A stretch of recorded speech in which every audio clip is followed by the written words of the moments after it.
вақте ки ин дӯст шейх Аҳмаддиддат бистарӣ мешавад ба сабаби беморие ки баъдан ӯро ба марг бурда мерасонад, дар кишвари ӯ як ҷавони дигар рӯз аз рӯз машҳур шидан мегирифт ва то айни замон машҳурии ӯ ба ҳамин дараҷае расидагиае ки тақрибан дар ҳама ҷаҳон ӯро мешиносанд ҳамчун намояндаи дин, доктор наук ва шахсе ки ба сабаби даъвати ӯ миллион одамо мусалмон шидагиянд. Худо раҳмату мағфиратш кунад. Вақте ки шейх Аҳмаддиддат ин дунёро тарк мекунад, ба ҷои ӯ ситораи нав пайдо мешавад дар доираи баҳсу мунозираву дебати дигар темаҳо дар доираи дин. Доктор Закир Найк.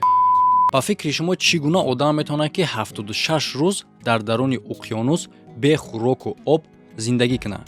Бале, ҳама ҷаҳона гашта натони ҳам метавонӣ ки дар бораи инаи хел чизҳои интересни аз ҳар гуна гӯшаву канори ҷаҳон дарак дошта бошӣ. Ба ин кор ба шумо имконият мета. Бале, бардори шумо мепурсиден. Автори канали Салом дӯстон, канали нав кушодагиай. Ссилкаи канал дар описанияи видео ва давоми ҳамин видеоро хитом бидорен тамошо кунед ки чӣ гап шидагиай. оё ӯ то охир зиндаву саломат наҷот меёбад ё не? дар оҷо гуфта мешавад дар бораи чароғҳое ки равшании худшон надоранд. дар ин бора шумо хубтар мефаҳмед агар ки ҳар ду стихҳоро бихонем. дар Бития главаи 1 стихи 16 ва ҳамчунин стихи 17. дар стихи 17 гуфта мешавад ки ва ҷойгир кард ин чароғҳоро дар осмон, то ки во ба замин равшанӣ барандозанд. яъне ки ин маънои ӯро дорад ки ҳам моҳ ҳам офтоб равшании худшон надоранд ва ҳама ин маънои ӯро дорад ки фактҳое ки илми дунявии имрӯза мега хатоанд. Ҳамада ассалому алайкум бародаро, хуш омадем ба канали Сим Шарипов. Бо шумо ҳастам ман Муҳаммад Шарипов. Хотири беҳадам хоҳиши зиёди шумо имрӯз маълумот мешавад дар бораи доктор Закир Найк. Закир Найк кияй, чӣ корай ва чӣ гуна машҳур шид? Бисёриҳо мегӯянд ки технологияи нав, технологияи имрӯзаи мо одама гумроҳ мекунад. Неки не бародаро. Технология ягон хел гунаҳгор нестай. И отношенияи мо нисбати технологияе ки мо технологияро чӣ гуна истифода мебарем. Маҳз технология сабаб шид ки доктор Закир Найк бештару зудтар фикри худша, ақидаи худша ба одамо расонад. ва дуюмаш боша ин чизе аст ки ба шилик монанда. Бале, эмбрион дар стадияи аввалаш ба шилик монанда аст. Ба ғайр аз оне ки ӯ намуди зоҳирӣ қатъи ба шилик монанда, ҳамчунин рафтор мекунад мисли шилик. Яъне ки ба мисли ӯ аз бадани модараш хун мегирад. Ва биёен гап мезанем дар бораи оне ки худи доктор Закир Найк кияй, ки бештар лексияҳои ӯро мо имрӯз медонем, мешиносем, мебинем, тамошо мекунем танҳо благодаря интернет. Номи асосии доктор Найк и ҳаст Закир Абдулкарим Найк. Оратори номӣ, лектор, уламои динӣ ва врач. Яке аз пешрафтатарин ва маъшҳуртарин дар худи Ҳиндустон ва хато намекунем агар бигӯем ки на танҳо дар Ҳиндустон, дар тамоми ҷаҳонам ира мешиносанд тақрибан. Мумкин ягон кунҷи бошад ки хайр надонанд. Бартарияти доктор Закир Найк ай дигаро аз одамои оддӣ дар чие ки памяти хуб дора ки худованд ба ӯ тӯҳфа кардагиай. ӯ оятҳои Қуръони Карима ҳамаша мувофиқи шумораҳошон ва дар кадом саҳифа ҷойгирай медонад ва метавонад ки дар вақти дебата спорид карданош дар вақти лозима ӯро истифода барад. Қуръон дар сураи 78 Аннаба ва ояти 6-7 мегӯяд: магар мо замина ҳамвору кӯҳҳоро ба мисли мехчӯб накардем? Дар Қуръон гуфтагӣ нестай кӯҳҳо ба мисли мехчӯб дар замин сах карда шудагиянд, лекин дар оҷа ҳамту гуфта шудагия ки мо кӯҳҳоро ба мисли мехчӯб кардагием. Калимаи арабии аутад маънош мехчӯб ба мисли мехҳое ки дар палаткаҳо гузошта мешавад. Дар имрӯз боша вақте ки мо геологияро мехонем, мефаҳмем ки кӯҳҳо решаи чиқир доранд. дар ин бора фаҳмидан дар нимаи дуюми асри 19. А чизе ки мо дар кӯҳҳо мебинем як қисми ками ӯай, аз ҳамада чизи зиёдаш дар замин поёнай. ҳамин хел ба мисли мехе ки дар замин сах карда мешавад. шумо як зарраи хурдша дар боло мебинед, лекин бештари ӯ дар зери заминай. ё ин ки ба мисли айсберг ки як зарраи хеле ҳам хурдаш тақрибан 10% ӯ дар болоай, а тақрибан 90% ӯ дар зери обай. Қуръон дар сураи 88 Ғошия мегӯяд дар ояти 19 ва дар сураи 79 Анназиат дар ояти 32. Наход ки ӯ намебинанд чӣ гуна кӯҳҳо истодагиянд, яъне ки кӯҳҳо хеле ҳам мустаҳкам истодагиянд дар замин. ва ишам хотиррасон кардан дар коре ки мувофиқи образованияш доктор Закир Найк врач хирургай, лекин роҳи даъвата ба дини ислом дар ҳаётиш интихоб кард. ба хости Аллоҳ ва ба сабаби ӯ ҳазорон одамо аз ҳар гуна дину мазҳабу қабилаву миллат ба дини ислом дохил шуданд. Ба дунё омадагии доктор Закир Найк 18 октябри соли 1965 хатм кардагии Мумбайский университета бо степени медицина ва хирургия. оғоз карда аз соли 1993 доктор Закир Найк хеле ҷиддӣ ва мустаҳкам меқапа роҳи даъват ба ислома. доктор Закир Найк асосгузор ва президенти фонди омӯзишии исломӣ дар Ҳиндустон ба ҳисоб меравад. ба ғайр аз памяти хуб, худованд ӯро дорои имконияти баҳс кардан бо шахсоне мекунад ки зидди фикри ӯанд, берун аз дини исломанд. баъзе одамо ҳастанд мегӯянд ки ҳатто аз намояндаи дин ҳам ки ба ғайр аз китоби муқаддаси дини ислом, яъне ки Қуръона, дигар китобҳоро хондан дурст нест. лекин не бародаро, дигар китоба хондан маънои ӯро надорад ки ту дар ҳамон дин раҳакӣ. барои фаҳмидани худат бартарияти плюси калони Закир Найк барои баҳс кардан ва дар баҳсҳош бурд мекунад дар чие ки и ҳама китобро медонад, ҳама динора.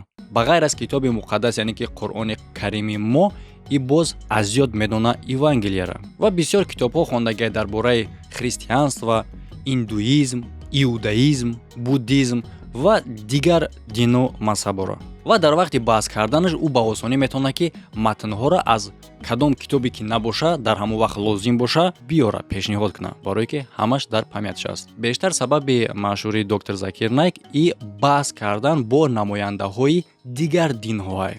ман қатъия атеист баҳс кардам, дар комментария нависонданд ки қатъӣ баҳс накунед ки кофир мешавӣ.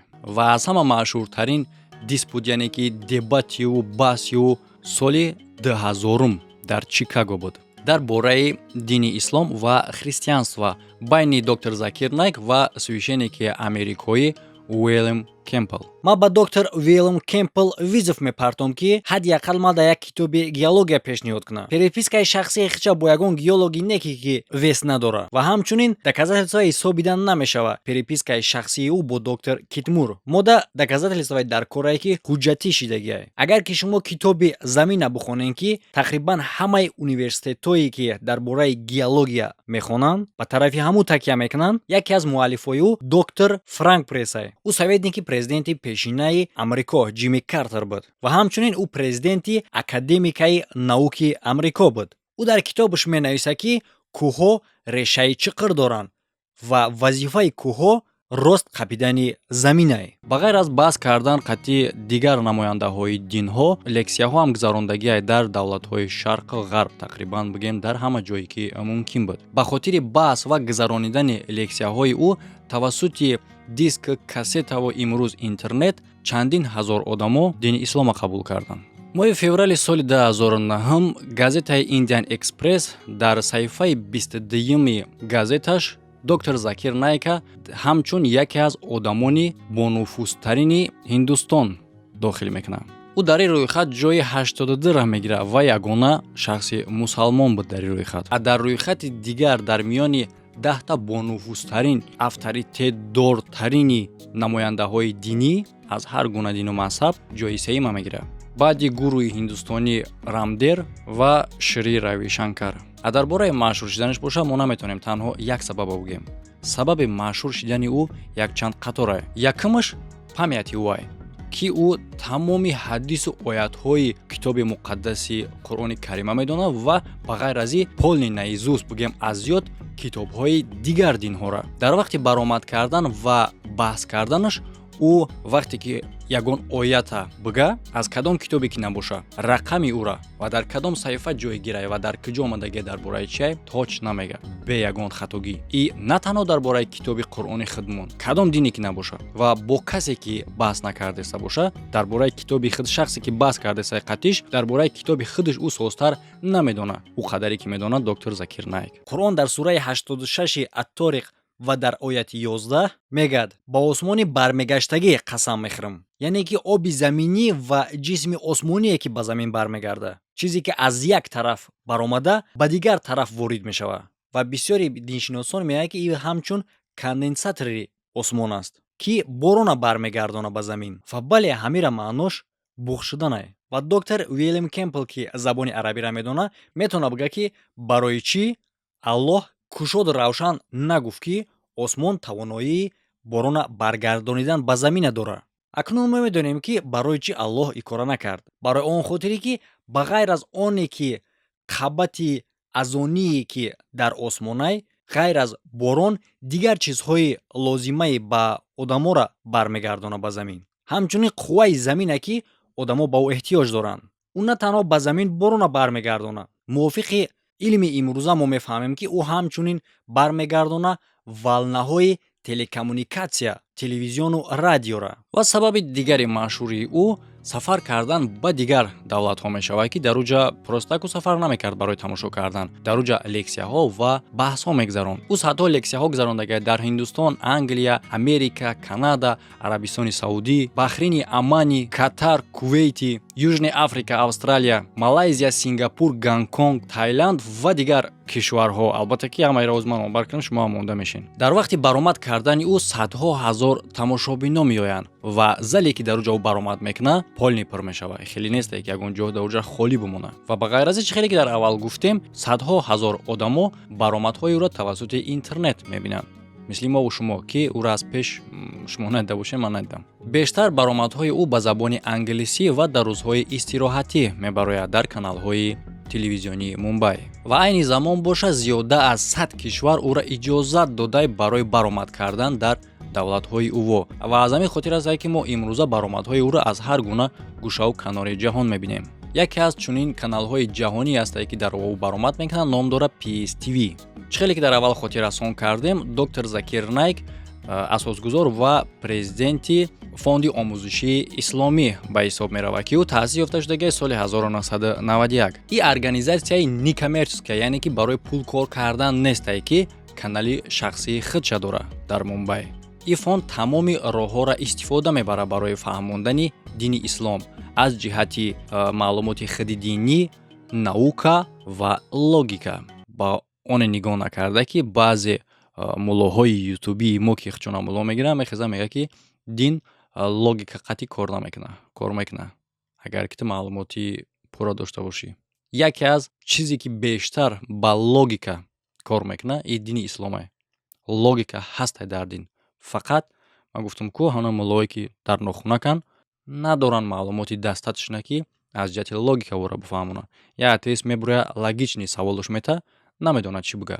будроен баҳси ма қатъи атеист кардагира тамошо кунем ки дар логични саволош ма чӣ хеле ӯро замок кардагим.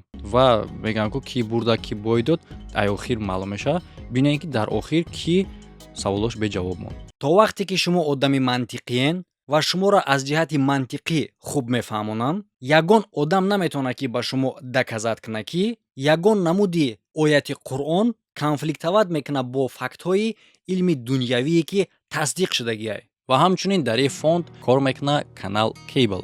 ва ҳамчунин ин фонд дорои сайтҳо ҳастад ба чанд гуна забонҳо. ҳамчунин маълумотҳои чопӣ ва отдели занона сохта шудагиай барои фаҳмонидани дин. дар байни занҳо тавассути интернет ягон чорабиниву дигар ҷойҳои барои кор имконпазирай.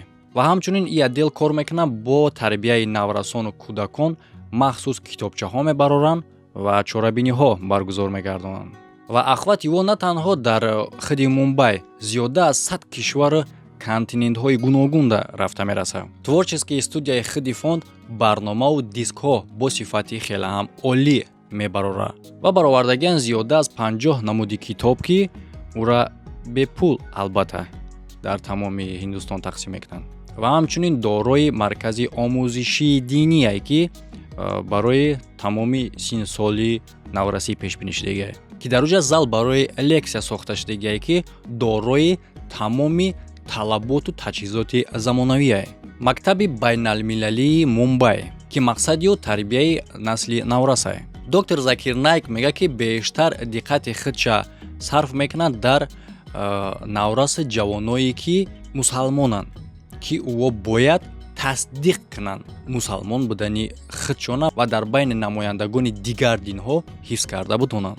мисол мегирем дар қади раҳтара бихезаи атеист я христиани мисол фикрҳои худша гуфтан бигира, ту бояд битони ӯро фаҳмонда, битони ӯро доказат карда ки дини ту ягонае ва ту дар роҳи дурустӣ. мисол шарт нест ки ту да буддист шавӣ. Мисол буддистра меям мегам буддистӣ зурай. Ту бояд бидонӣ ки ӯра чӣ ҷавоб гардонӣ. аз ҳамин хотир паёмбар Исус дар Библия мега ӯ фиристода шудагӣ буд танҳо барои тифлони Израил. Библия танҳо барои ҳамуно пешбинӣ шудагӣ буд. барои анализировать кардани Библия шумо бояд калимаҳоеро истифода баред ки барои ҳамон вақт пешбинӣ шудагӣ буд. лекин Қуръон боша пешбинӣ шудагӣ буд на танҳо барои арабҳое ки дар ӯ вақт буданд. Қуръон на танҳо барои мусулмонҳо пешбинӣ шудагӣ ай. Қуръон барои тамоми одамизод пешбинӣ шудагӣ ай ва ӯ барои абадӣ пешбинӣ шудагӣ буд. ва ӯ мубориза мебарад ба стереотипҳои ҷаҳоние ки ислома дини ислома ҳамчун як дини қабул кардагӣ ва пешниҳод мекунанд ки талаботҳои ҷаҳони имрӯзаи моро надорад. дар баромадҳош доктор Закир Наик мегӯяд ки ҳар як ҷавон бояд ҳамин қадар маълумоте дошта бошад ки тасаввуроти хуб дода битона барои халқи дар атроф буда ки дар бораи дини ислом мумкин маълумот надошта бошанд. ва ҳар як одам бояд дорои маълумоте бошад ки зидди антиисламские организацияву рӯзноманигорро баромад карда битонад ки ё таъсис ёфтанд баъди ҳолатҳои 11 сентябри 2001 ва чӣ гуна ислом номаш яъне ки номашо паст карданд. паст кардани шидан. Худаш сам паси бе ислом номаш ҳеҷ вақт паст намешавад. Меган автобадом ҳам шонда намешавад. Лекин ҳамин хел муаррифӣ кардастанд. Хай ҳама ин ҷои махфиш несте ки одамое ки берун аз дини ислома нисбат дини ислом чӣ гуна фикр доранд. Яъне ки дар ҳама баромадҳош ҳамира ҳаракат мекунанд бифаҳмонанд ки хуб адпор дода бутони шахсонеда ки зидди дини ислом баромад мекунанд. Дар бораи доктор Закир Наик бисёр уламоҳои динӣ дигар олимоҳо ва намояндаҳои дин сухан гуфтагианд ки дар байни ӯ устоди ӯ Аҳмад Диддат ҳаст. ва Аҳмад Диддат чӣ мега? Ман 40 сол сарф кардам барои чизе ки ту ба даст овардӣ дар 4 сол. Датский социолог Томас Плон Хансен ки дар Ҳиндустон зиндагӣ мекунад, мега ки тавонои сухан гуфтан дар ҳама забонҳои гуногун ва муошират кардан дар байни намояндаҳои ҳар гуна дину мазҳаб ҳар гуна сину сол тавонист сабаби машҳурии доктор Закир Наик шавад. моҳи марти соли 2015 доктор Закир Наик аз тарафи короли Арабистони Саудӣ Салман дорандаи мукофоти хеле ҳам ба қадр мешавад барои хизматҳош дар доираи дини ислом ва даъват. Доктор Закир Наик дар видео биографияш ки дар ҳамун чорабинӣ намоиш дода мешавад гуфт ки дини ислом ин ягона дине ҳастае ки ба тамоми ҷаҳон сулҳ меорад. ҳамчунин дар китобҳои ӯ мисоли саволҳои номусулмонҳо ба мусулмон оварда шудагиай, тасаввурот барои шинохтани Худо дар ҳар гуна динҳо ва ҳамчунин Қуръону илми динӣ, яъне ки байни ё чӣ алоқамандӣ астай ва чӣ зиддият. бардора фикри худтон дар комментария бинависен. бале ман фаромӯш накардам видеои дар бораи доктор Закир Наика кардем. дар бораи аппаратураи блогерӣ гуфтагӣ будам, мекунем, мирам фаромӯш намекунем. Так что бо нависонда мегирем заказҳои нав-нав.